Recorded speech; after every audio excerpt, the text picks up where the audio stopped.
Hello and welcome to the Kam Show. I am Kam and I am your host. And on my podcast, we dive into topics that encourage you to think and act a little bit differently. This, as always, is a judgment free space because we all have our own journeys and issues. And who the fuck are you to judge anybody? Okay. Have you ever had to make a really tough choice to love somebody where they were? Pause there. So maybe this was in your relationship and your partner wasn't able to give you what you needed and you were madly in love with them. But you knew that certain things would likely change when you needed them to, and you had to come to the conclusion that you had to love them for who they were, even though it meant some type of compromising. Can you think why you did that? Was it your love? Like, was it that deep for them to where you were willing to compromise a certain part of yourself or of your emotions that the relationship meant more to you than allowing whatever was there to keep you from a relationship from that person? I call this loving people where they are. People don't really discuss the concept of letting go while still trying to care about somebody and how extremely hard that is. You have memories, you got relations, you have secrets, truths, money, you have time, right? Like ding, ding, ding. You can never get time back. From my experience, my letting go has meant removing myself from spaces that'll be not showing up as often as I would, not being a phone call away, really just not being easily accessible to where I was lending or doing something to where it felt like I don't know what I'm doing this for. A lot of people refer to this process as setting boundaries. And I think that setting boundaries is a skill that takes effort and dedication and knowing exactly what you want and what you don't want from someone or a specific situation. Again, you can set boundaries in relationships, work, family, money, school, etc. It's not just about relationships or with family. Setting boundaries is relationship based and it's always based on your relationship with that thing or that person. One of the first steps it takes to understand is acceptance, and meaning accepting people or situations or things as they are without trying to change them, especially if the behavior or something or someone continuously shows up in a way that you don't like or agree with. That's perfectly fine. I remember having to accept one of my relationships for what it was. And I kind of smiled thinking of it because even though my old self would say, let it go and let them go, I have acknowledged that it's perfectly fine to accept that person for who they are and what they want for their life. I can't change anybody. Okay. I feel like for the longest, I went around like, oh, I want you to respond this way. I want you to show up for me. Well, showing up for somebody, I feel like is perfectly fine. Like you can tell people and teach people, hey, here's how I want you to show up for me. But you have to understand, you can't change anybody.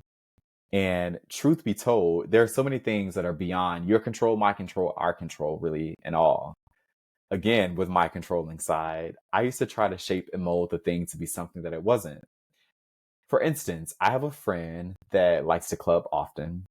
And when I say often, often, like every weekend, I'm going to get an outfit for the club. I'm coming home at 2 a.m., 3 a.m. in the morning because, yeah, that is perfectly fine. My friend knows that I would rather much appreciate a nice night inside my house with some pizza, some diving into deep topics, some just alone and some solitude time. That's just me. For me, I feel like a club can allow you to really spend time with the person, but inside it gives you that one-on-one time or that face-to-face with with very minimal interruptions. I don't know, maybe it's just me, but I am no longer in the space of standing in lines, paying admission fees, spending countless hours at a bar, drinking, getting home late at night, 2 o'clock, 3 o'clock in the morning. If you're currently in that space, perfectly fine. I love it. I do think that we all somehow, some way, grow away from wanting to participate in specific activities around clubbing, though.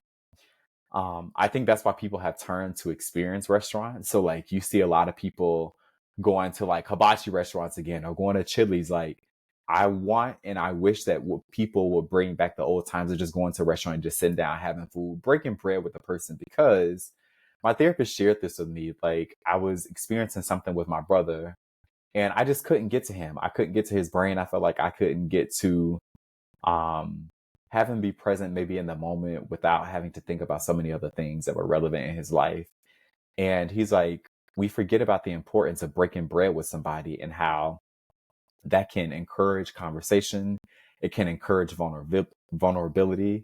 It can encourage truth. I also remember that I was turning 21 and in my hometown, and I felt like at that time, I think I was old enough to get into almost every club. There was some, I feel like, there's some clubs where they're like, yeah, 25 and up or 30 and up, like those, the grown and sexy, as they like to call it. I had just turned old enough and I was ready to get into any bar that I could.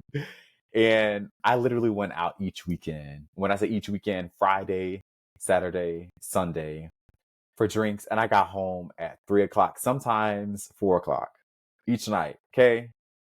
And I was often drunk. And maybe you know somebody like this, and this kind of thing is no longer an interest to you anymore. That doesn't always mean that your relationship has ceased or that it's like, oh, we can't be friends anymore. I believe it just means that it's not something that you're interested in. You can see that as a that's just not me anymore, or and not a we're not friends anymore because they party too much. Like it's not just a oh, we're not friends anymore because of X, Y, and Z kind of thing. Your views and your life perspectives are changing, and your views and your life perspectives are your own. Who knows? Maybe months or even years later down the line, you might feel an inkling to go out and enjoy yourself. And maybe that one person that you know will help you turn up the way you really want to might help you get just there. You can still love that person. It doesn't mean that you have to compromise your own needs or wants or really give in to not doing something that you're not no longer interested in. I do think, however, that it's important to recognize when to let go. It's kind of one of those things where it's like when somebody keeps poking you and it's like, well, when do I walk away? Like, do I just allow them to keep doing that? This can be romantic, friendship, family, whatever. If you tell your friend that you're no longer interested in doing these things and they keep pressing you to do just that very thing, it's time to set some boundaries.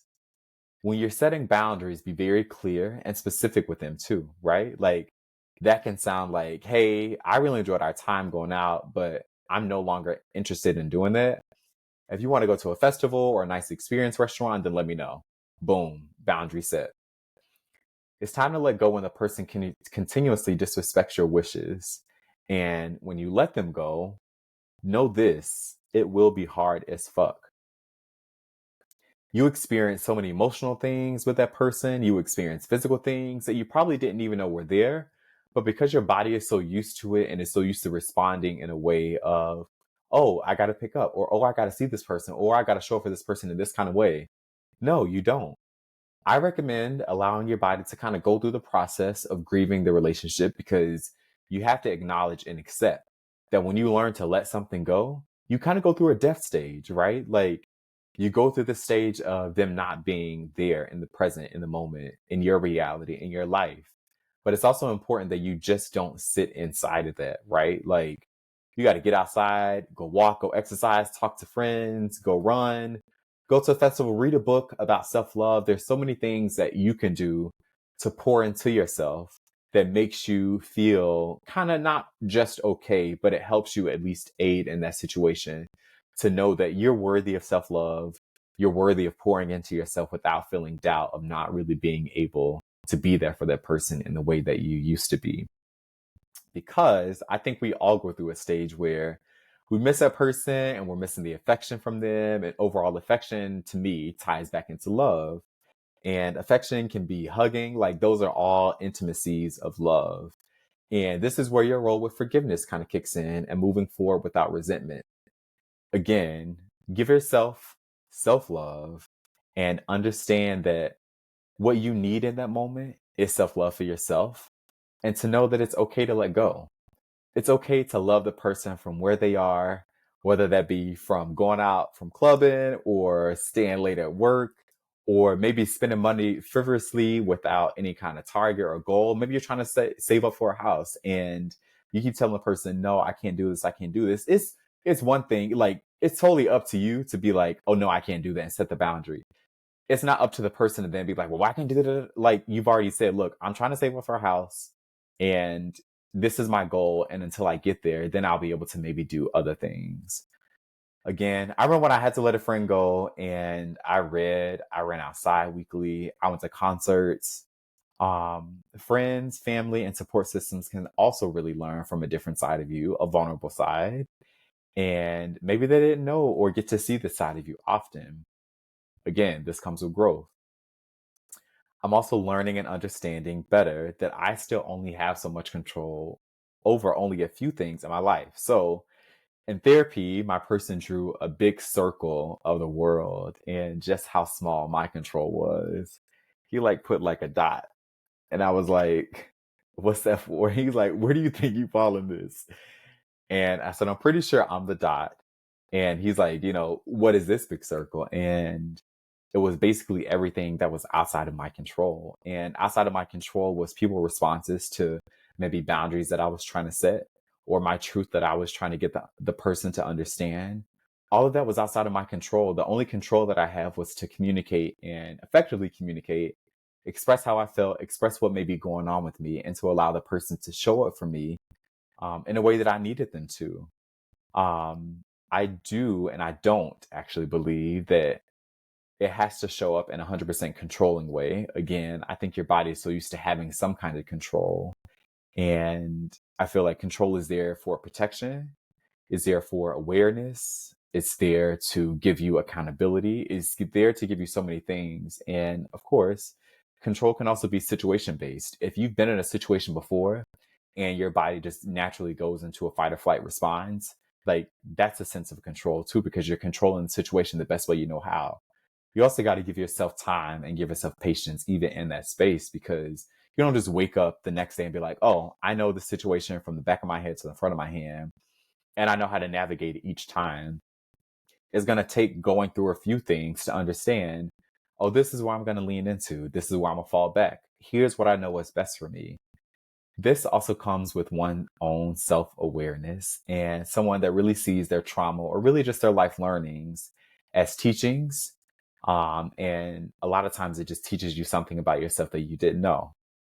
So I said all this to say it is perfectly fine to express yourself. It's perfectly fine to give people boundaries in your space.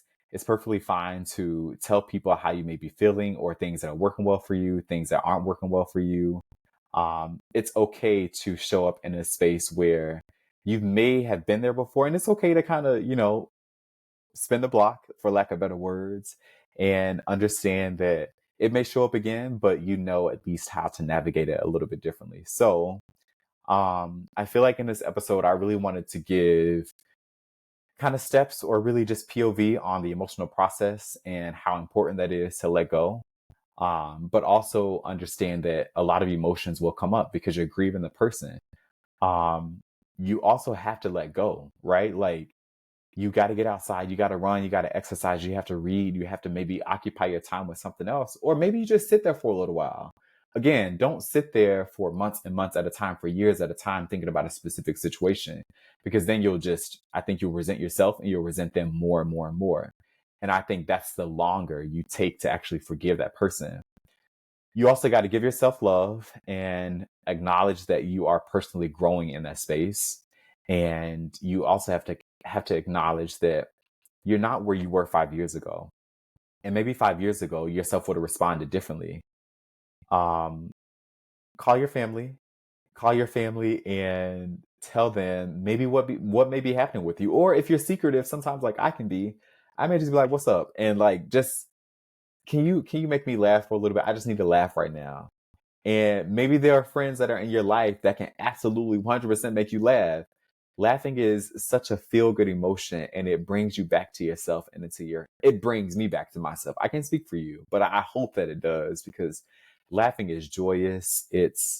I feel like it's like an occupation. I love going to comedy shows and it really just teaches us in our bodies to be more in the present. I hope you understand that this message comes from a place of love, and I hope that you feel encouraged and you feel hopeful for going through these kinds of things in life, letting go and understanding that it'll be okay. It's okay to let people go. It's okay to understand when to let people go. It's also okay to have, all kinds of emotions around resentment or anger or frustration because, again, that is normal in the grievance stage. I wanted to ask a few of you questions. I sent some messages to some people really close to me, and one question that I got was, how can I differentiate between loving somebody unconditionally and enabling them unhealthily or and enabling unhealthy behavior? So, my POV, I think that unconditional love involves like supporting people and supporting them without conditions, right? Like unconditional, you had to take off the right? You love them without conditions. But it doesn't always mean accepting or giving them space to disrespect you, mock you, really any kind of harmful behavior. Setting boundaries is, again, the first step, in my opinion, and at least communicating with them like, hey, this is what's going on for me, and this is what I'm not willing to accept from you. And know that this piece will be crucial and it's critical to communicate that effectively and communicate it very stern, because I feel like when you don't communicate effectively, then the person feels like, oh, I can try to do this, or I can try to maybe go around doing it in this about way. No, the action is still the same. And I feel like we only enable them to navigate the behavior and to continue like without consequences. And it is a privilege to be in your life. It's a privilege to be connected to you. It's a privilege to experience life with you. It's a privilege to experience your love, to experience your presence and your honesty and your truth. And I don't think everybody should always get a side of you that, is most vulnerable. If you feel like that person is continuously disrespecting you and you don't understand maybe when to let go, ask yourself, when do I let go? Like, give yourself a target. Like, I know when to let go when this occurs. And maybe you've already hit that and you're like, you know what? It's really time to let the relationship go. Again, sometimes behavior to continue like without consequences, like when you still allow the person to do it, this can be damaging for both people, right? It can be damaging from a resentment standpoint. You can have a lot of anger for that person. You can have a lot of frustration. And those are all emotions that are built inside of you that kind of stays there until you kind of learn to breathe and until you learn to let things go. But I hope you at least give yourself grace in the space, because again, you are learning how to set boundaries, how to show up for yourself. You're learning so many things about yourself that you don't really know. And until you actually do it, until you get the practice, like they say, a person can really do any job as long as there's experience, right? Like with repetitiveness, then you can say, oh, I have experience in this because of X, Y, and Z. You've done it a few times. So I hope that answers your question, friend. And, I always like to leave a song for tonight. And the song that I choose is On the Way by Smile High featuring the Main Squeeze. Thank you for tuning in, and I will talk to you next week.